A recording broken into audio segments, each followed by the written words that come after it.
The alarm clock rang at 3:30 in the morning. Minji opened her eyes in the darkness and reached over to turn it off. She did this every morning, 6 days a week, and had done so for 28 years. Her small apartment was quiet. Her children had grown up and moved away long ago. Now it was just her and the silence before dawn. She got out of bed and walked to the bathroom. The face in the mirror showed a woman of 62 years, with gray hair pulled back in a simple style. Her hands were rough from decades of cleaning work. She washed her face with cold water to wake herself up fully. Then she put on her uniform, a simple blue dress with her name tag pinned to the front. The tag said Minji Song Cleaning Staff. By 4:15 she was on the bus. The city was still dark and mostly empty.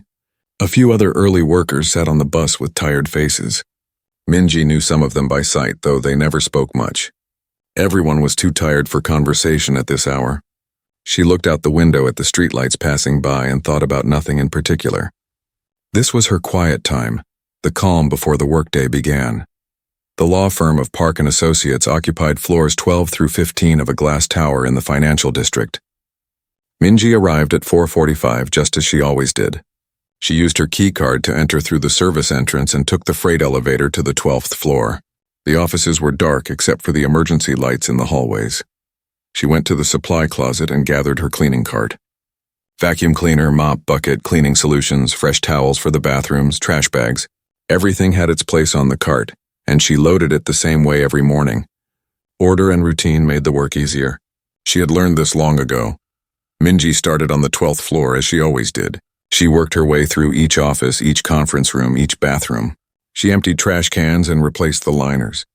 She wiped down desks and tables. She vacuumed carpets and mopped hard floors. She cleaned mirrors and sinks until they shined. The work was simple but required attention. People noticed when things were dirty, but rarely noticed when they were clean. That was fine with Minji. She did not work for praise. As she cleaned, she learned things about the people who worked here. She saw the family photos on their desks. She noticed who kept their workspace neat and who left papers everywhere. She saw who worked late and who left exactly at 5. She knew who drank too much coffee and who preferred tea. She knew whose marriage was struggling because of the divorce lawyer's business card left on a desk. She knew who was looking for a new job because of the resumes in the printer. People thought cleaning staff were invisible, so they did not hide these things. By 6:30, she had finished 3 floors. She took the elevator to the 15th floor, where the senior partners had their offices. This floor was different. The carpets were thicker. The furniture was more expensive. The windows were bigger, offering views of the city beginning to wake up in the early light. She approached the corner office. The nameplate on the door read, Daniel Park, Senior Partner. Minji had watched this man's career for 15 years. He had started as a young associate, working harder than anyone else. Now he was one of the most important lawyers in the firm, but unlike many successful people, he had never stopped being kind to her. Every morning when he arrived, he said good morning. He asked about her children. He remembered that her daughter was studying engineering, and her youngest son worked in international aid. When her son died 3 years ago, Daniel was the only person from the firm who came to the funeral. He sat in the back and left quietly, but she had seen him there. That meant something to her. She knocked gently on his door even though she knew he was not there yet.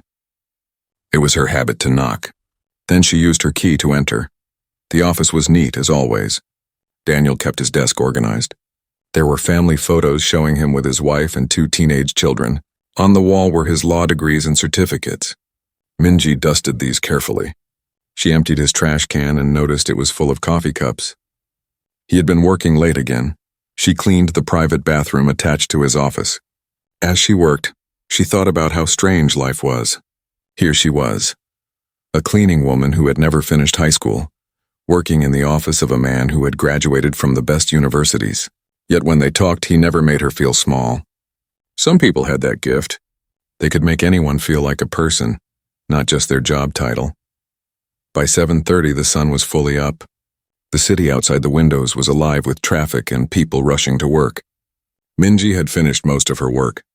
Now came the part of her day that had become a small tradition. She went to the break room and made coffee. She knew exactly how Daniel liked it. 1 sugar, a little cream. She poured it into a clean mug and carried it back to his office, leaving it on his desk where he would find it. He always thanked her for this, even though it was not part of her job duties. She did it because kindness should be returned with kindness. At 7:45, she heard the elevator doors open. Footsteps approached. Daniel walked past the offices toward his own. He looked tired. His suit was expensive, but his face showed strain. He carried a briefcase that looked heavy. "Good morning, Minji," he said when he saw her. "Good morning, Mr. Park," she replied. She always called him Mr. Park, even though he had told her many times to call him Daniel. "You made coffee again." "Thank you." He managed a small smile, but it did not reach his eyes. "You are welcome. You look tired today." He nodded. "Big week ahead." "Very big." He paused, then added, "Actually, the biggest week of my career." Minji did not ask for details. It was not her place, but she noticed the worry in his voice. "I hope it goes well for you," she said simply. "Thank you, Minji. That means more than you know." He went into his office and closed the door gently. Through the glass wall, she could see him sit at his desk and put his head in his hands for a moment. Then he straightened up, opened his briefcase, and pulled out thick folders of papers. Minji finished her cleaning and pushed her cart toward the elevator. But throughout the day, as she worked on other floors, she thought about the worry she had seen in Daniel's face. In 28 years of cleaning offices, she had learned to read people. And she could tell that something important was happening, something that troubled this kind man deeply. She did not know then that by the end of the week she would say something that would change everything. She did not know that her simple words would help Daniel make the hardest decision of his life. She only knew that he looked like someone who needed a friend, and sometimes that was all that mattered. Minji had not always been a cleaning woman. When she was young, she had dreams like everyone else. She wanted to be a teacher. She loved reading and learning, and she thought it would be wonderful to help children discover the world through books. But life had different plans for her. She met Jin-ho when she was 19. He worked in construction and had strong hands and a kind smile. They married quickly, the way young people in love do. She became pregnant with their first child before her 20th birthday. Then came the second child, and then the third. The dream of being a teacher faded away like morning mist. There was no time for school when there were babies to feed and a household to run. They were happy, though. Jin-ho worked hard and came home tired, but always played with the children. They lived in a small apartment, but it was filled with laughter. Minji thought this was enough. Love and family, what else did anyone really need? Then when she was 34 years old, everything changed. Jin-ho went to work one morning and never came home. There was an accident at the construction site. A crane malfunction. 3 men died that day, and Jin-ho was one of them. Minji remembered very little about the weeks after his death. It was all a blur of crying children, funeral arrangements, and paperwork she did not understand. She remembered sitting at the kitchen table late at night, looking at bills she could not pay, wondering how she would feed her children. She had no education beyond high school. She had no job experience. She had 3 children under the age of 12. The insurance money from Jin-ho's death would not last long. She needed work immediately, and she needed work that would let her be home when the children needed her. That was how she became a cleaning woman. A neighbor told her about a job at a law firm that needed someone to clean early in the morning. The hours were 4 in the morning until noon. It paid enough to survive. She could be home when the children came back from school. So she took the job. The first year was the hardest. She cried often, but only when the children were asleep. During the day, she had to be strong for them. She worked her cleaning job, came home, made dinner, helped with homework, and fell into bed exhausted. Then she woke up at 3:30 and did it all again. But slowly, things got easier. Not better, exactly. She still missed Jin-ho every single day. But the sharp pain became a dull ache that she learned to live with. The children grew older and needed her less. She got better at her job and even began to take some pride in it. There was satisfaction in making things clean and organized. There was peace in the early morning hours when the building was quiet. Over the years, she learned many things about the people who worked at the law firm. She learned that rich people had problems too. She saw evidence of affairs, addictions, and failures. She saw people work themselves sick for money and status. She saw marriages fall apart and children ignored because their parents were too busy building their careers. But she also saw good people. People who worked hard but still made time for their families. People who treated everyone with respect, no matter their job title. People who used their success to help others. These were the people she admired. Daniel Park was one of these people. She first met him 15 years ago when he was a new associate fresh from law school. He was young and nervous, working all hours to prove himself. She remembered cleaning his office late one night and finding him asleep at his desk, his face pressed against a stack of legal papers. She had gently shaken his shoulder to wake him. "You should go home," she had said. "The work will still be here tomorrow." He had looked up at her with tired eyes and smiled. "You are right. Thank you. I am sorry I do not know your name." "Minji," she had said. "Thank you, Minji. I am Daniel." From that night on, he always greeted her by name. As the years passed and he rose through the firm, becoming a junior partner and then a senior partner, he never stopped treating her with kindness. He asked about her life. He remembered details. When she mentioned that her daughter was struggling with math, he offered to tutor her for free. When her son needed a letter of recommendation for his college application, Daniel wrote one even though he barely knew the boy. These small kindnesses meant everything to Minji. They reminded her that despite all the distance between their lives, despite the gap between his education and wealth and her simple existence, human decency could still bridge that gap. Now, as she watched Daniel struggle with whatever problem was weighing on him, she wished she could help. But what could a cleaning woman do for a powerful lawyer? She had no advice to give about law or business. She could only do what she always did. Keep his office clean. Make his coffee. Be a friendly face in the morning. On Tuesday morning, she arrived at her usual time and began her work. When she reached Daniel's office at 7:30, she was surprised to find him already there. He was sitting at his desk, still wearing the same clothes from the day before. Papers were spread everywhere. Empty coffee cups covered every surface. He looked like he had not slept at all. "Mr. Park," she said softly from the doorway. "Are you all right?" He looked up at her with red eyes. "Minji, yes, I am fine. Just very busy. Have you been here all night?" "Yes, there is too much to do," she frowned. "Even machines need rest, Mr. Park. You cannot work if you are exhausted." He gave a tired laugh. "You sound like my wife. She is angry with me for missing dinner again last night. She is right to be angry. Family is important, I know. This will all be over soon. Just a few more days." Minji did not say anything more. She could see he did not want to talk. She quietly cleaned around him, trying not to disturb his work. When she finished, she went to the break room and made him fresh coffee. She also heated up some leftover rice and soup she had brought for her own breakfast. She put it all on a tray and brought it to his office. "You need to eat," she said, setting the tray on his desk. Daniel looked at the food and then at her. For a moment, his eyes became wet. "Thank you, Minji. You do not have to do this, I know, but someone should take care of you while you are working so hard." She left before he could say anything else. She did not want to embarrass him if he cried. Some people needed privacy for their emotions. That night, she thought about Daniel as she rode the bus home. She thought about how success did not always bring happiness. She thought about how sometimes the highest price people paid for their achievements was losing connection with the simple things that mattered. Family, rest, peace of mind. On Wednesday morning, the pattern repeated. Daniel was already in his office when she arrived, looking even worse than before. On Thursday, the same. Each day she brought him food. Each day he thanked her with genuine gratitude. On Thursday evening, something unusual happened. Minji was about to leave for the day when she saw Daniel in the hallway. It was past 6 in the evening, hours after she normally left. She had stayed late because there was a special cleaning project in one of the conference rooms. "Minji, you are still here?" Daniel asked. "Special project today. I am just finishing. Would you like some help getting to the bus?" "It is late," she was surprised by the offer. "I will be fine, Mr. Park, but thank you. Please let me at least walk you to the elevator." As they walked together, Daniel said quietly, "I want to thank you for being so kind to me this week. The food, the coffee, checking on me, it has meant a lot." "It is nothing," Minji said. "No, it is not nothing. In this building, most people want something from me.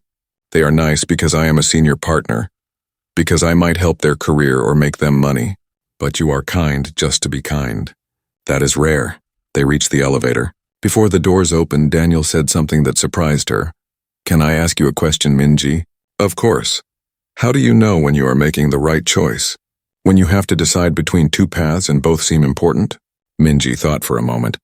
I think you ask yourself which choice you can live with, not which one makes you more money or more successful. Which one lets you sleep at night? Which one lets you look at your children without shame? Daniel nodded slowly. That is good advice. Very good advice. The elevator arrived. Minji stepped in and turned back to face him.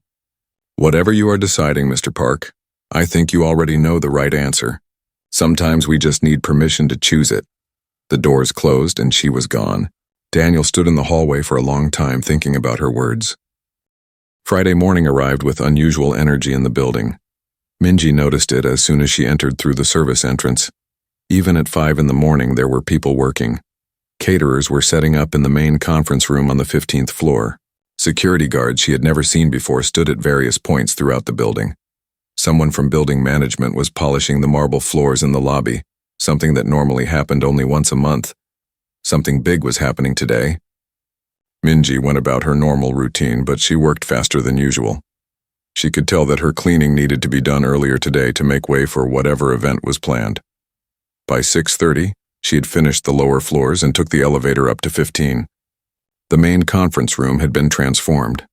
The long table that usually sat in the middle was now covered with an expensive-looking cloth. Fresh flowers stood in tall vases at each end. Leather folders sat at each seat around the table. Camera equipment was being set up in one corner. The caterers were arranging coffee service and pastries on a side table. Minji caught the attention of one of the caterers, a young woman she recognized from other events. "What is happening today?" she asked. "Big signing ceremony," the woman said. "Some kind of business deal. They said it is worth hundreds of millions of dollars." Minji nodded and continued to the offices. She wanted to finish her work and stay out of everyone's way. When she reached Daniel's office, she found him there already, but this time he looked different. He wore a fresh suit and his hair was neat. He had clearly gone home to shower and change, but his face still showed strain, and his eyes were troubled. "Good morning, Mr. Park," she said from the doorway. He looked up and tried to smile. "Good morning, Minji. Big day today. I can see that the whole building is preparing for something." "Yes. The biggest deal of my career. Maybe the biggest deal this firm has ever done." She hesitated, then asked, "You do not look happy about it?" Daniel was quiet for a moment. Then he said, "Can I tell you something? I know you must have work to do, but I need to tell someone." "Of course." Minji came into the office and closed the door behind her.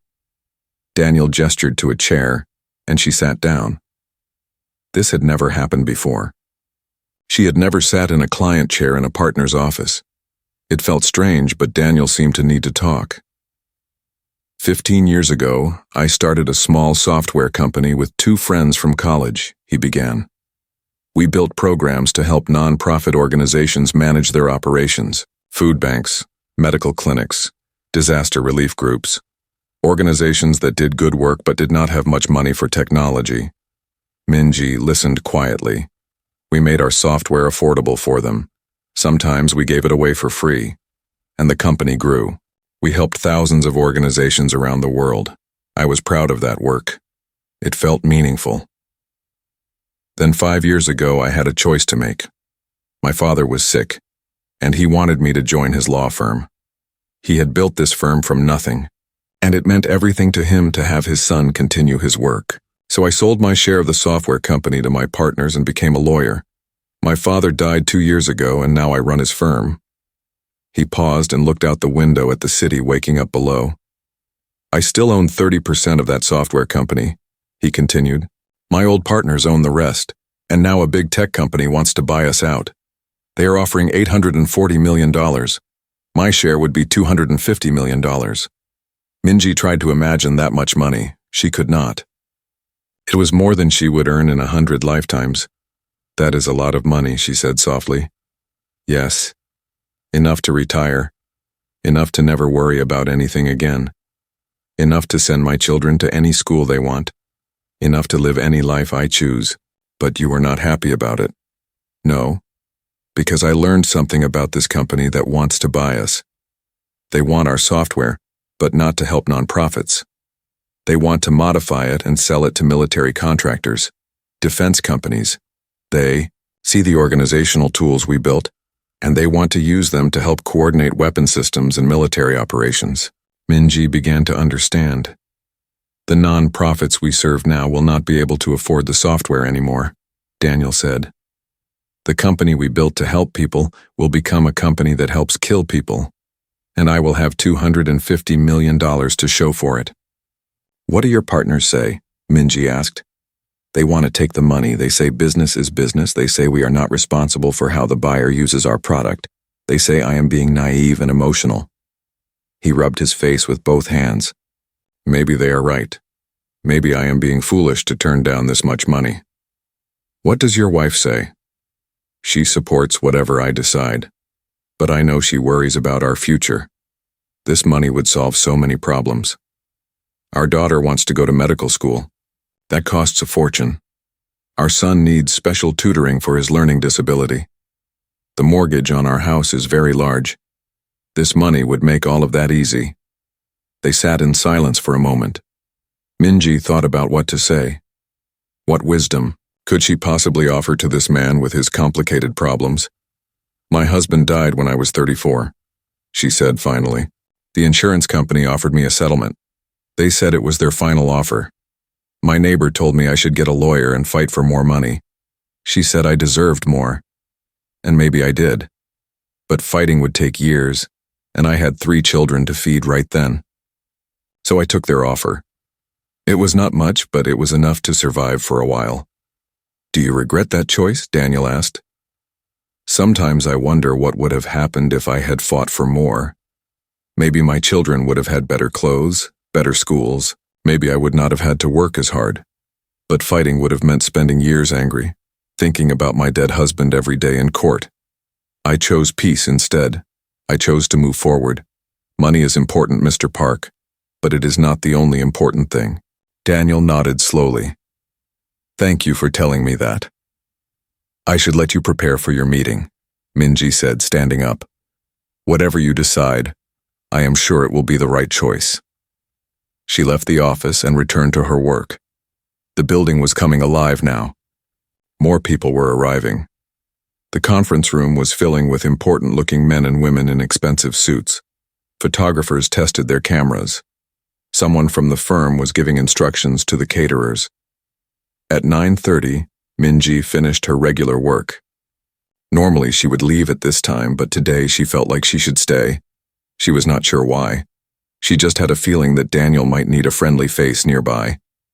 She busied herself with small tasks, checking the bathrooms, restocking supplies, organizing the supply closet, anything to have a reason to be on the 15th floor. At 10 o'clock, people began gathering in the conference room. Minji watched from the hallway. She recognized some of Daniel's partners. The others must be from the company that wanted to buy the software business. They all looked confident and happy.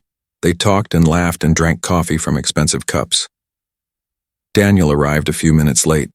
He shook hands with everyone. He smiled and made conversation, but Minji could see the tension in his shoulders. She had cleaned his office for 15 years. She knew his body language better than most people knew their own family members. At 10:30, everyone took their seats around the conference table. The lawyers began pulling out documents. The photographers moved into position. Someone dimmed the light slightly and turned on a camera to record the event. Minji found a spot in the hallway where she could see through the glass walls into the conference room. She knew she should probably leave. This was not her business, but something made her stay. Call it instinct, call it concern for a friend, call it whatever you want. She stayed. A man in a very expensive suit stood up and began speaking. Minji could not hear through the glass, but she could see him gesturing and smiling. Everyone around the table nodded. Some took notes. Daniel sat very still, his face blank. Then folders were passed around the table. Legal documents, Minji assumed. Each person opened their folder and began reading. Some signed immediately. Others asked questions first, then signed. Finally, a folder was placed in front of Daniel. This must be it, Minji thought. The moment of decision. Daniel opened the folder slowly. He looked at the papers inside. A pen was placed next to his hand. Everyone around the table watched him. The photographers raised their cameras, ready to capture the moment of signature. Daniel picked up the pen. He held it over the signature line. His hand hovered there, not moving, for what seemed like a very long time. Then he looked up. His eyes found the glass wall. He looked directly at Minji standing in the hallway. Their eyes met across the distance. Minji did not plan what happened next. She did not think about it. She just did what felt right.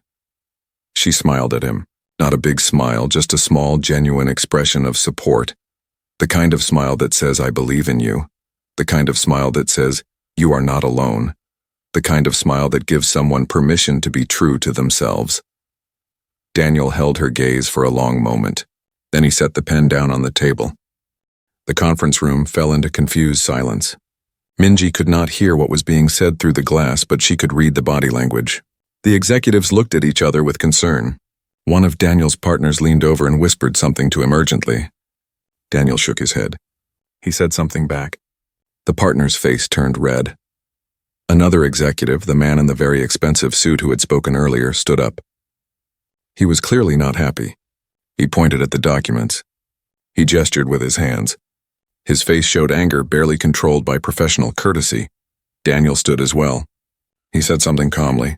The executive said something back, his voice apparently rising because others around the table looked uncomfortable. Daniel remained calm. He gathered the papers from in front of him, closed the folder, and slid it across the table back to the executive. The room erupted into controlled chaos. Several people started talking at once. One of Daniel's partners stood up so quickly his chair fell backward. The photographers looked confused, lowering their cameras. The caterers near the back of the room exchanged worried glances. Daniel turned and walked toward the door. Minji quickly moved away from the glass wall, not wanting to appear as if she had been watching, but it was too late. Daniel came through the door and saw her standing there. Minji, he said. His voice was steady, but his hands were shaking slightly. Mr. Park, I should go. I did not mean to interrupt your meeting. No, please. Can you come with me for a moment? She hesitated, aware that people in the conference room were staring at them through the glass. But Daniel looked like he desperately needed someone to talk to, so she nodded. He led her down the hallway, away from the conference room, toward a small break room that was rarely used. It was quiet there. Daniel closed the door and leaned against the wall, letting out a long breath.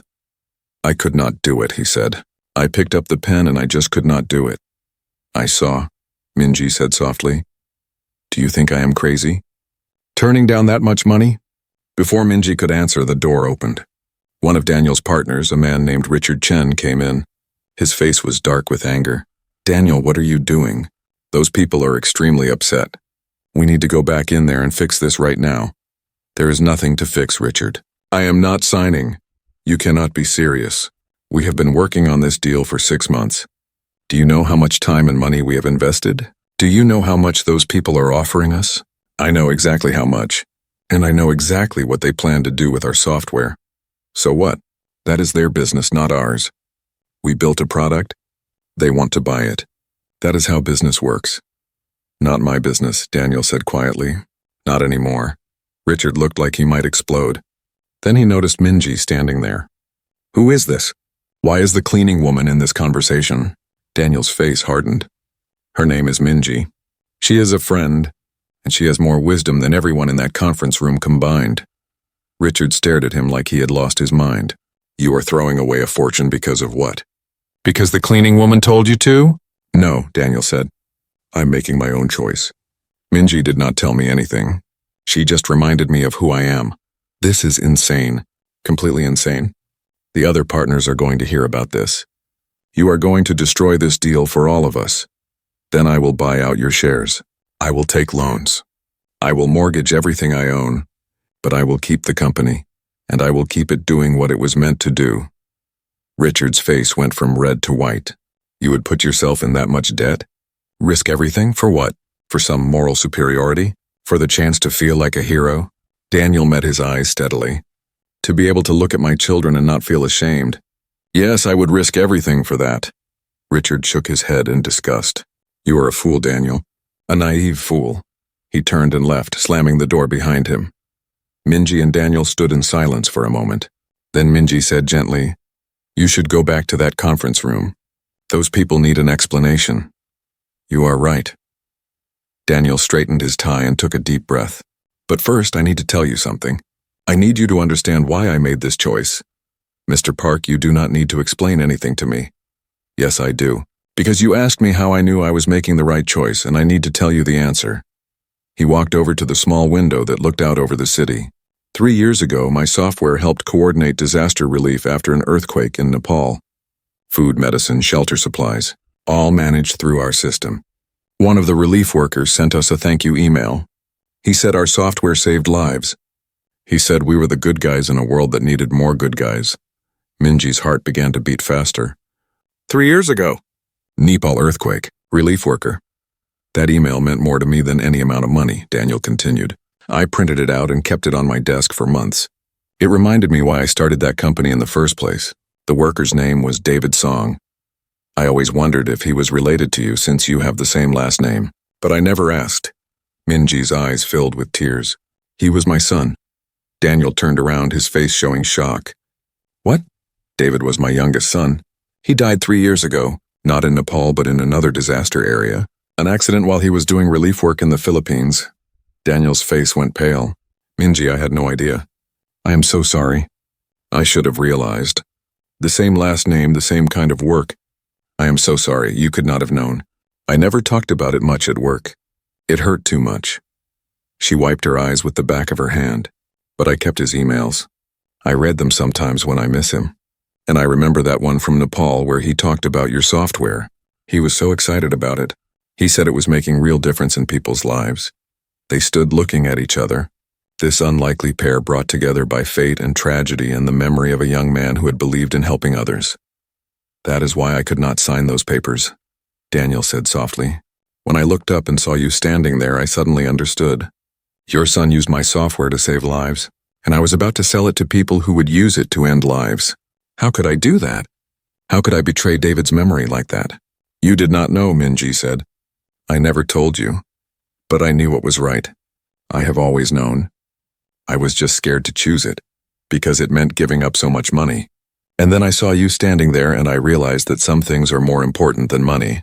Some things you cannot put a price on. The door opened again. Another partner, Susan Kim, came in. Unlike Richard, she looked thoughtful rather than angry. Daniel, those executives are leaving. They are very angry.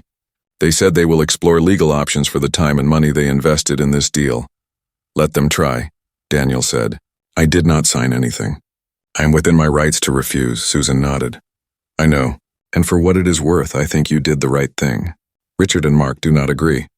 They want their money from this deal. But I started this firm with your father because we wanted to do good work, not just profitable work. I think you just reminded me of that. Thank you, Susan, that means a lot. I should warn you, though. Richard and Mark are talking about leaving the firm. They are furious with you. This is going to get ugly. I understand. I will deal with it. Susan left. Daniel turned back to Minji. I need to go handle this situation. But thank you, Minji. Thank you for being there. Thank you for being who you are. I did not do anything, Mr. Park. You did more than you know. Sometimes the most important thing a person can do is just stand as a witness to what is right. You reminded me of my better self. That is everything. Minji left the break room and walked toward the elevator. Her shift had ended hours ago. She was tired and emotionally drained. But as she rode down to the lobby, she thought about her son David. He would have been proud of what happened today. He would have been happy that his work was remembered. He would have liked knowing that his mother, in her own small way, had helped protect the legacy of the software that he had used to help people. Sometimes, she thought, we do not know how our actions will affect the world. We just do what seems right in the moment and hope it matters. Today it had mattered. Today, a simple cleaning woman had helped a powerful man remember what was truly valuable, and that was enough. The weekend passed slowly for Minji. She kept thinking about what had happened on Friday. She wondered if Daniel was all right. She wondered if he regretted his decision. She wondered if the angry executives would cause trouble for him. On Saturday, she cleaned her small apartment and did her laundry. She called her daughter, who was now 29 and working as a junior engineer at a tech company. They talked about ordinary things. Minji did not mention what had happened at work. It felt too personal, too complicated to explain. On Sunday, she went to church as she always did. She sat in her usual pew and prayed for Daniel and his family. She prayed that he had made the right choice. She prayed that he would find peace with his decision. And she prayed for her son David, as she did every Sunday, hoping that wherever he was, he knew how much she still loved him. Monday morning came. Minji woke at 3:30 as always. She got dressed and took the early bus to work. As she rode through the dark streets, she felt nervous. She did not know what she would find when she got to the office. Would Daniel still be there? Would there be shouting and arguments? Would she be in trouble for getting involved in something that was not her business? She entered the building at 4:45 and took the elevator to the 12th floor. Everything seemed normal. The offices were dark and quiet. She began her usual routine, cleaning each floor systematically. But her mind was not on her work. She kept thinking about the 15th floor and what she might find there. Finally, at 7:30, she took the elevator up to the executive floor. She pushed her cleaning cart down the hallway toward Daniel's office. The door was closed, which was unusual. Normally, he left it open when he was working. She knocked gently. There was no answer. She knocked again. Still nothing. With a growing sense of worry, she used her key to open the door. The office was empty. Daniel's desk was neat, but there were boxes on the floor. Legal files, personal items, books from the shelves. It looked like someone was packing up to leave. Minji's heart sank. Had Daniel been forced out? Had the other partners removed him from the firm? She was standing there staring at the boxes when she heard footsteps behind her. She turned to see Daniel walking down the hallway. He was carrying 2 cups of coffee and wearing casual clothes, not his usual suit. He looked tired, but somehow more relaxed than she had seen him in weeks. "Good morning, Minji," he said with a smile. "Good morning, Mr. Park. I saw the boxes. Are you leaving?" "Yes and no." "Come, sit down. I brought you coffee. I figured it was my turn to make it for you." They sat in his office, her in the client chair and him behind his desk, just like they had on Friday morning. But everything felt different now. "Let me tell you what happened this weekend," Daniel began. "On Friday afternoon after you left, I had some very difficult conversations. Richard and Mark, 2 of my partners, are leaving the firm. They are angry about losing the software deal, and they do not want to work with me anymore. Susan is staying, which I appreciate very much." "I am sorry," Minji said. "This is my fault. If I had not been standing there, if you had not seen me—" "Stop right there," Daniel said firmly. "This is not your fault. This is the result of my choice, a choice I made because it was the right thing to do. You did nothing wrong." He took a sip of his coffee. "I spent all of Saturday with my lawyer and my accountant. We worked out a plan. I am buying out Richard and Mark's shares in both the law firm and the software company. It is going to cost me almost everything I have. I am taking out loans. I am mortgaging my house. I'm going to be in debt for years." Minji felt terrible. "That is too much sacrifice." "That is too much, maybe. But here is the thing. On Saturday night, I went home and had dinner with my wife and children. Really had dinner with them, not just sitting at the table while thinking about work. And I told them everything. I told them about the deal, about turning it down, about what it would cost us." "What did they say?" "My wife held my hand and said she was proud of me. My daughter said she did not need to go to an expensive medical school, that she could find a less costly way to become a doctor. My son said he did not need special tutoring, that he would work harder on his own. They all said they would rather have a father who made the right choice than a father who was rich but ashamed." Daniel's eyes were wet. "I realized that I had been so worried about giving them money and security that I forgot about giving them something more important. An example. A father they could be proud of. A father who chose his values over his bank account." "They sound like good children," Minji said softly. "They are. Just like your children were. Just like David was." He paused. "I want to tell you something else. I contacted the foundation that David worked for in Nepal. I told them about him, about his email to me, about how much their work meant to me. And I am setting up a scholarship in his name. It will help young people who want to do humanitarian work like David did." Minji could not speak. Tears ran down her face. Daniel pulled a tissue box from his desk and handed it to her. It is not a huge scholarship, he continued. I do not have huge money anymore, but it will help a few people every year. People who want to make the world better. People like your son. Thank you, Minji managed to say. That would have meant everything to David. There is more, Daniel said. The software company is going to continue doing what it always did. Helping nonprofits, helping relief organizations, helping people who need it. I talked to my former partners and they agree. They were never happy about the military contract idea either.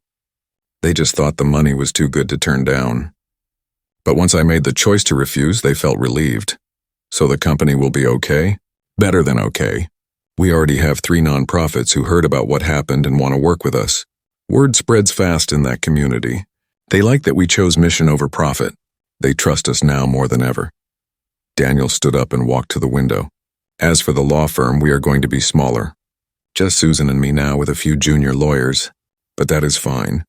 We do not need to be the biggest firm. We just need to do good work for clients we believe in. And these boxes? Minji asked, gesturing to the packed items on the floor.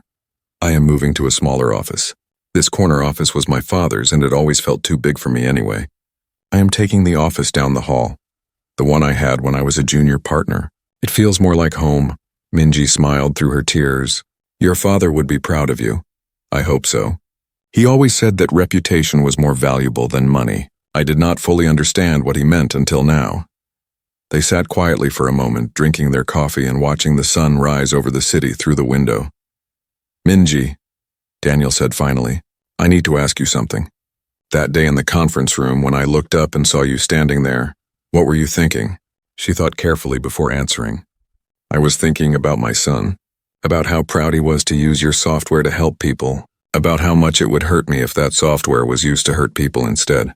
And I was thinking about you, about what kind of man you are, the kind of man who comes to a cleaning woman's son's funeral, the kind of man who remembers people's names and asks about their families, the kind of man who drinks coffee that an old woman makes for him every morning and always says thank you. So you did not think I was being foolish, turning down all that money? I thought you were being yourself. And that is never foolish. Daniel smiled, a real smile this time. You know, for 15 years I have thought of you as the woman who cleans my office. But you are so much more than that. You are one of the wisest people I have ever met. I am just a cleaning woman who has lived long enough to learn a few things. No, you are a teacher. You taught me the most important lesson I have learned in years. That who we are matters more than what we have. That character is more valuable than wealth. That the respect of good people, like your son, like you, is worth more than millions of dollars. They finished their coffee in comfortable silence. Then Minji stood up. I should finish my work. These offices do not clean themselves. Minji, wait. I have one more thing to tell you. I talked to the building management. I told them that I want to pay for your daughter's tuition. She is in engineering school, right? That is expensive. Mr. Park, no. I cannot accept that. You just said you are in debt. You cannot afford this. I can afford what matters. And this matters. Your son helped people with my software. Your daughter will help people with her engineering skills. I want to invest in that. Please let me do this. Minji did not know what to say. She had worked so hard to put her daughter through school. She had taken extra jobs, saved every penny. The idea that someone would help carry that burden felt overwhelming. Why would you do this for me? She asked. Because you did something for me that was priceless. You helped me remember who I was. That is worth more than any amount of money. This is just my small way of saying thank you. Minji wiped her eyes again. You are a good man, Mr. Park. The world needs more people like you. The world needs more people like you, Minji. People who do their work with dignity. People who treat others with kindness. People who remember what really matters. Minji left his office and went back to her cleaning. But everything felt different now. The work was the same, but its meaning had changed. 6 months passed. The seasons changed from spring to summer to fall. The city transformed around them, but Minji's routine remained mostly the same. She still woke at 3:30 in the morning. She still took the early bus to work. She still cleaned the offices of Park and Associates. Though now it was a smaller firm with fewer floors to clean, but many things had changed in ways both large and small. Daniel had moved to the smaller office as he said he would. The corner office that had belonged to his father now belonged to Susan Kim, who had become a full partner in the reorganized firm. They worked together well, taking on cases they believed in rather than just cases that paid well. The firm was smaller, but the people who worked there seemed happier. There was less pressure, less competition, less stress, just good people doing good work. The software company had stabilized as well. 2 new employees had been hired, both young people who cared deeply about using technology to help others. The company signed contracts with humanitarian organizations around the world. The money was not as large as a military contract would have been, but it was steady and honest work. Daniel often told Minji about the thank you letters they received from nonprofits explaining how the software had helped them serve their communities better. For Minji, the biggest change was her daughter Jiwon. True to his word, Daniel had paid for the rest of her engineering degree. Jiwon graduated that summer with honors and immediately got a job at a civil engineering firm that designed water systems for developing countries. She called Minji every week with excited stories about the projects she was working on.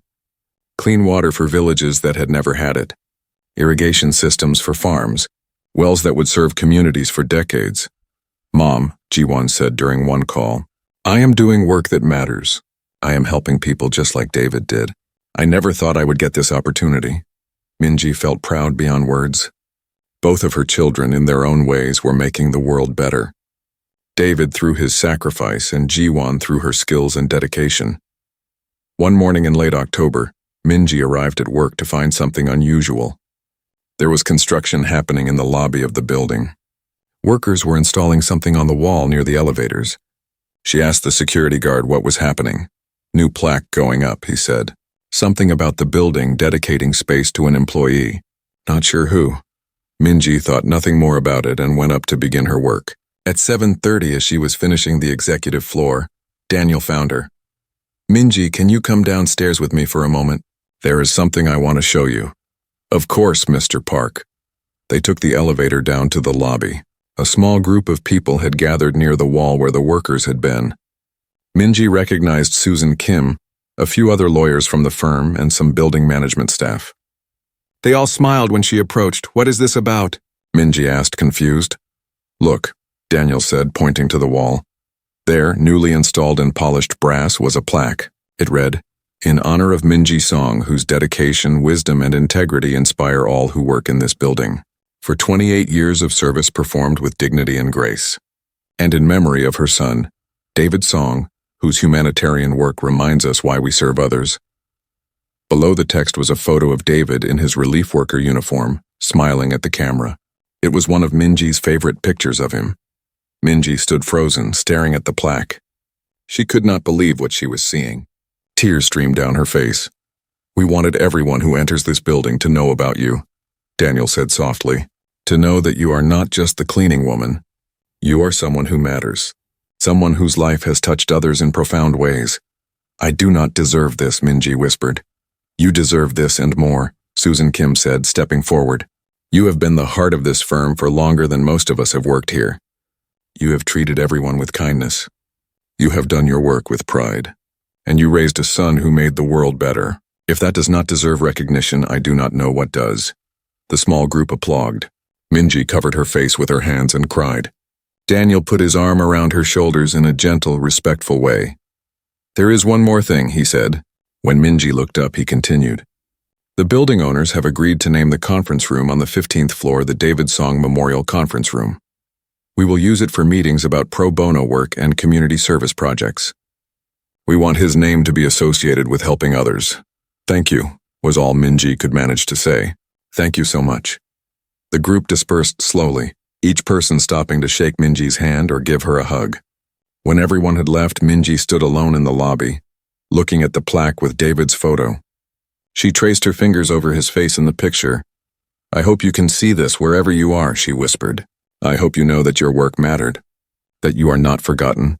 She stood there for a long time, remembering her son, remembering his kindness, his passion for helping others, his belief that one person could make a difference. He had been right. One person could make a difference. He had proven it with his life, and somehow, in a small way, she had proven it too. That afternoon, after her shift ended, Minji did not go straight home. Instead, she took a bus to the cemetery where David was buried. She had not been there in a few months. Life had been busy, and sometimes it was too painful to visit. She sat on the grass next to his headstone and told him everything.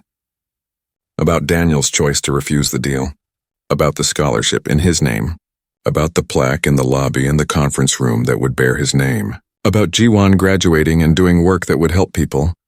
"I wish you could meet Mr. Park," she said. "I think you would like him. He is trying to be the kind of person you were, someone who chooses to do good even when it is hard."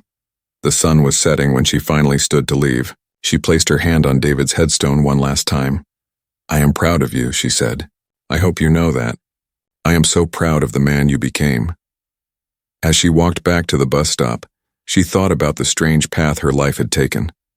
From a young woman who wanted to be a teacher, to a widow struggling to raise 3 children alone, to a cleaning woman who somehow became part of a story much bigger than herself. Life was unpredictable. It took unexpected turns. It brought joy and pain in equal measure, but it also brought moments of grace, moments when the universe aligned just right and one person's simple presence could change everything. 3 weeks later, Daniel invited Minji to have lunch with him and his family. They went to a small Korean restaurant near the office. His wife was kind and warm, thanking Minji repeatedly for everything she had done. His daughter was studying for medical school entrance exams and told Minji that she wanted to work in community health, serving people who could not afford expensive medical care. His son, who struggled with learning disabilities, had found a new confidence and was doing better in school. "You have a beautiful family," Minji told Daniel. "Thank you. They are my greatest achievement. Much more important than any law case or business deal." After lunch, Daniel walked Minji back to the office building. As they stood in the lobby near the plaque with David's photo, Daniel said something that Minji would remember for the rest of her life. "You know, Minji, I have been thinking about that day in the conference room, the day I almost signed those papers. Everyone thinks I made a brave choice, but I do not think it was brave. I think I was just scared of becoming someone I did not recognize, someone my children could not respect, someone your son would have been disappointed in. So you did not save me that day," he continued. "I saved myself. But I could not have done it without you standing there. Without knowing that good people like you and David existed, without being reminded that character matters more than money." Minji smiled. "Maybe we saved each other. Maybe that is how it works. We help each other remember who we are. Maybe so." They stood together in comfortable silence. 2 people from completely different worlds who had somehow become friends. A cleaning woman and a lawyer. A simple person and a powerful person.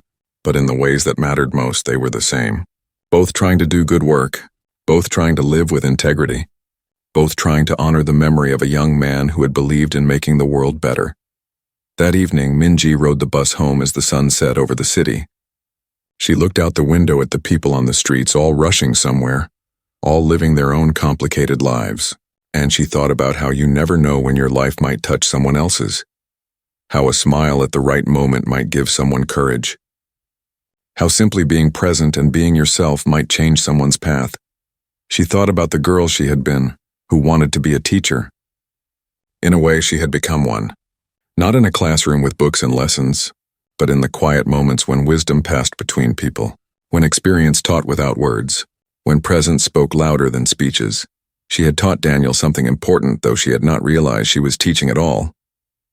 She had just been herself, and sometimes that was enough.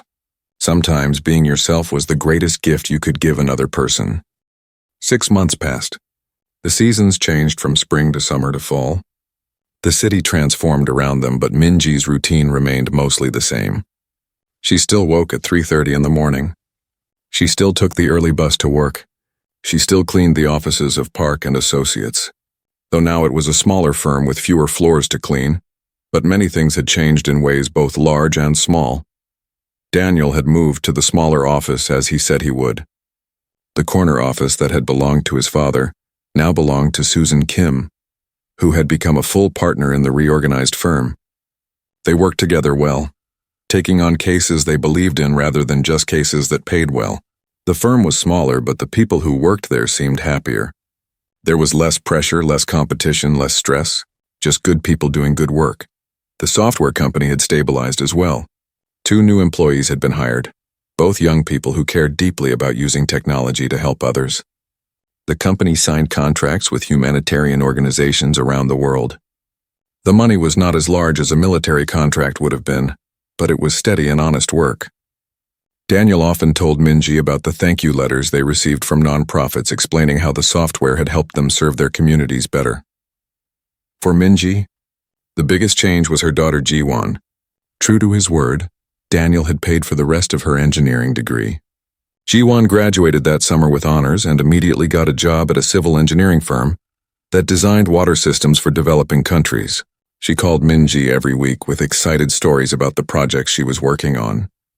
Clean water for villages that had never had it, irrigation systems for farms, wells that would serve communities for decades.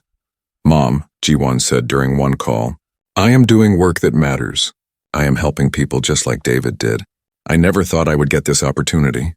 Minji felt proud beyond words. Both of her children, in their own ways, were making the world better. David through his sacrifice and Jiwon through her skills and dedication. One morning in late October, Minji arrived at work to find something unusual. There was construction happening in the lobby of the building. Workers were installing something on the wall near the elevators. She asked the security guard what was happening. "New plaque going up," he said. Something about the building dedicating space to an employee. Not sure who. Minji thought nothing more about it and went up to begin her work. At 7:30, as she was finishing the executive floor, Daniel found her. "Minji, can you come downstairs with me for a moment? There is something I want to show you." "Of course, Mr. Park." They took the elevator down to the lobby. A small group of people had gathered near the wall where the workers had been. Minji recognized Susan Kim, a few other lawyers from the firm, and some building management staff. They all smiled when she approached. "What is this about?" Minji asked, confused. "Look," Daniel said, pointing to the wall. There, newly installed in polished brass, was a plaque. It read, "In honor of Minji Song, whose dedication, wisdom, and integrity inspire all who work in this building. For 28 years of service performed with dignity and grace. And in memory of her son, David Song, whose humanitarian work reminds us why we serve others." Below the text was a photo of David in his relief worker uniform, smiling at the camera. It was one of Minji's favorite pictures of him. Minji stood frozen, staring at the plaque. She could not believe what she was seeing. Tears streamed down her face. "We wanted everyone who enters this building to know about you," Daniel said softly. "To know that you are not just the cleaning woman. You are someone who matters. Someone whose life has touched others in profound ways."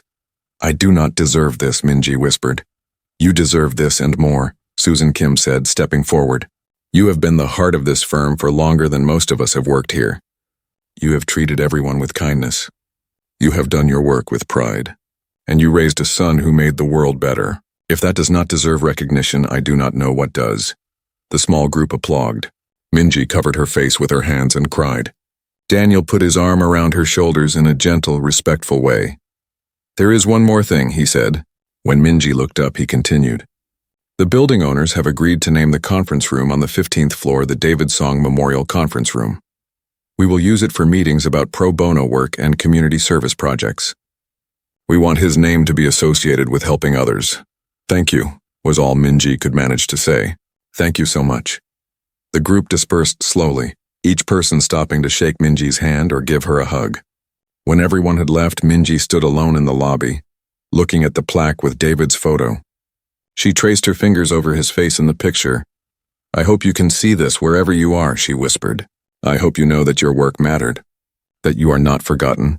She stood there for a long time, remembering her son, remembering his kindness, his passion for helping others, his belief that one person could make a difference. He had been right. One person could make a difference. He had proven it with his life, and somehow, in a small way, she had proven it too. That afternoon, after her shift ended, Minji did not go straight home. Instead, she took a bus to the cemetery where David was buried. She had not been there in a few months. Life had been busy, and sometimes it was too painful to visit. She sat on the grass next to his headstone and told him everything. About Daniel's choice to refuse the deal. About the scholarship in his name. About the plaque in the lobby and the conference room that would bear his name. About Jiwon graduating and doing work that would help people. "I wish you could meet Mr. Park," she said. "I think you would like him. He is trying to be the kind of person you were, Someone who chooses to do good even when it is hard. The sun was setting when she finally stood to leave. She placed her hand on David's headstone one last time. "I am proud of you," she said. "I hope you know that. I am so proud of the man you became." As she walked back to the bus stop, she thought about the strange path her life had taken. From a young woman who wanted to be a teacher, to a widow struggling to raise 3 children alone, to a cleaning woman who somehow became part of a story much bigger than herself. Life was unpredictable. It took unexpected turns. It brought joy and pain in equal measure, but it also brought moments of grace, moments when the universe aligned just right and one person's simple presence could change everything. 3 weeks later, Daniel invited Minji to have lunch with him and his family. They went to a small Korean restaurant near the office. His wife was kind and warm, thanking Minji repeatedly for everything she had done.